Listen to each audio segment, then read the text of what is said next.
세계에서 문명의 발달을 저는 지구 세계에 있지 않은 외계별, 외계인이 우리 지구상까지 왔거나 이러면 저는 그쪽 문명이 그렇게 발달한 곳은 제가 볼 땐 육체를 가진 천상세계일 수도 있다. 이런 생각을 제가 해봤습니다. 조금 제가 천상세계도 가본 적이 있는데 인간의 모습만 갖고 있지 않더라고요. 그래서 인간의 모습이 아닌 다른 모습으로도 천상세계, 우리가 인간의 모습으로 다만 이 세계에 인연이 있어서 났을 뿐이지 천상세계는 우리의 모습도 있고 그렇지 않은 모습을 지닌 존재들도 있다. 그리고 그렇게 예전에 처음 외계인이 와가지고 막 얼굴이 뻗겨가지고 막 파충류 종류가 막 그런 영화가 있었어요. 그 영화를 보고 저도 무서워한 기억이 나는데요. 제가 볼 때는 외계인이요. 지구를 멸망시키려면 벌써 멸망시켰어요. 문명의 발달이 달라요. 그 순간이동도 벌써 가능하니까 여러분 외계인 사진 그 우주선 같은 사진이 갑자기 등장했다 갑자기 뿅 사라져야 우주선으로 인정한다고 합니다. 어디서 씩 나오는 게 보인다면 우주선이 아니라는 거죠. 그들의 문명은 이미 벌써 상용화돼 있다는 거예요. 순간이동이.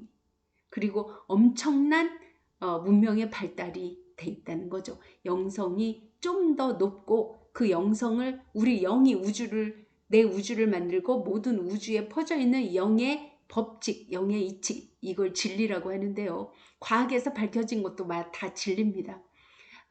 그렇게 진리가 더 발달하기 쉬운 세계다. 이렇게 저는 생각되기 때문이죠. 자, 이런 도리천의 그 모든 천상 세계 중에 여러 천상 세계 중에 도리천이란 곳에서 부처님이 어머니를 위하여 법을 말씀하신다는 이 법은요.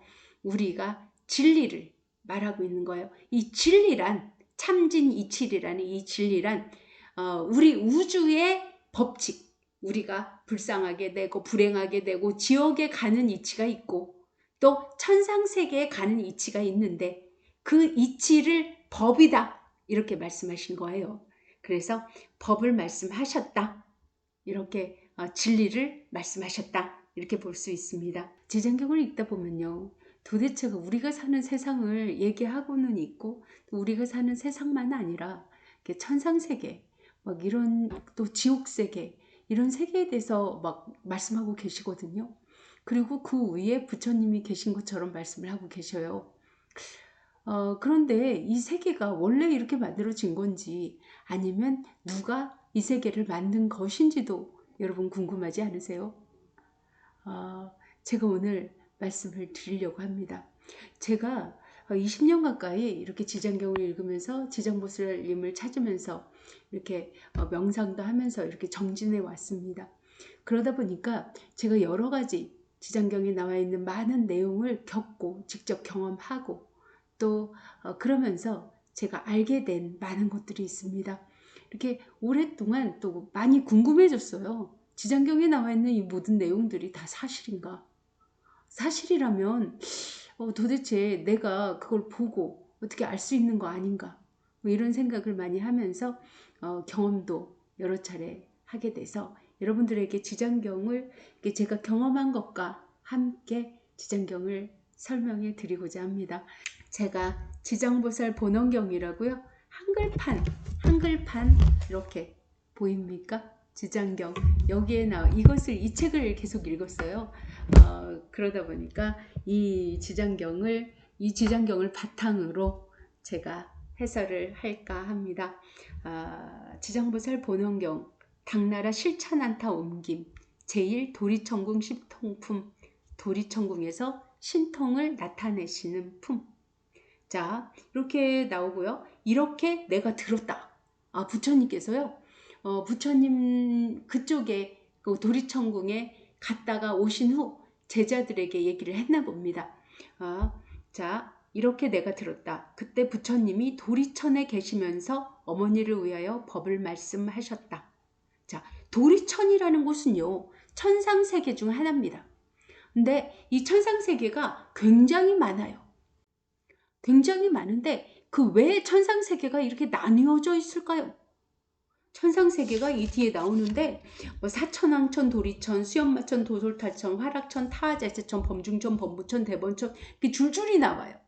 그런데 이 도리천이라는 천상세계는 도대체 어떻게 생겼고 왜 종류가 이렇게 많은가? 이런 생각 안 드십니까?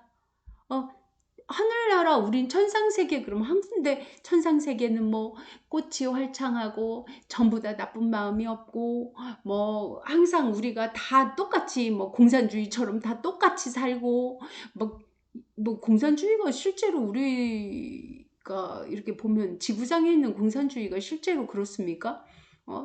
고위층과 뭐 그렇게 다 나눠져 있지 않습니까? 뭐 김정은 북한만 해도 그렇고. 그런데 이 도리천궁이라는 이름이 이렇게 각각 다른 것은요. 복덕을 지어놓은 그리고 영성의 체계에 따라서 체계가 나뉘어져 있는 것에 따라서 내가 이 영성을 닦아놓은 그 종류가 다 다르다. 이렇게 보시면 됩니다. 그리고 내가 그 닦아놓은 종류가 여러 가지일 때는 여러 천상세계로 갈 수 있고 날 수도 있다. 이렇게 보시면 돼요.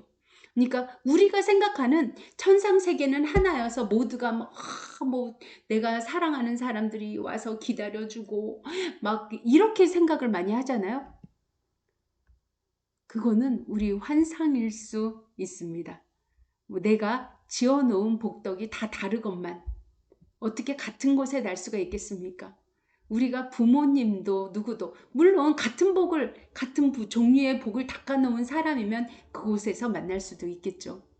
그렇지만 그게 아닌 뭐 그런 각자 종류가 다르다면 다른 곳에 납니다. 그래서 지장경에는 죽고 난 이후에는 아무리 부모 자식이라도 대신 받아줄 수도 없고 대신 뭔가 죄를 지었다고 해서 대신 받을 수도 없고 복을 지었다고 해서 대신 받을 수도 없고 이런 세계로 들어갑니다. 우리는 우리 각자의 우주를 살고 있다는 거 여러분도 아시죠? 그래서 여기 많은 천상세계 중에 도리천이라는 곳에서 법을 말씀하셨다는 거죠. 그러면 우리가 생각해 보세요. 도리천이라는 곳에서 법을 말씀하실 때 왜 우리는 못 듣는 거지? 우리 왜 못 들어요? 왜 부처님께서 도리천에서 법을 말씀하시는 그 시기에 이 지장경에 보면 어마어마한 뭐 말로 헤아릴 수도 없고 셀 수도 없고 막 그런 엄청난 존재들이 자신의 이익을 위하여 부처님의 말씀을 이렇게 설법을 듣기 위하여 막 모였다고 나와 있거든요. 근데 왜 지구상에 있는 우리는 못 듣고 못 가는 거죠? 왜일까요? 우리의 영성이 떨어지기 때문입니다. 그쪽 천상세계 쪽이나 신들까지도 여기에 산신, 수신 뭐 이렇게 많은 신들도 갈 수 있는데 우리는 못 간다는 것. 그 차이가 영성의 차이라는 것. 닦아진 영성의 차이라는 것을 말씀드릴 수 있습니다. 구독과 좋아요는 저에게 큰 힘이 됩니다. 감사합니다.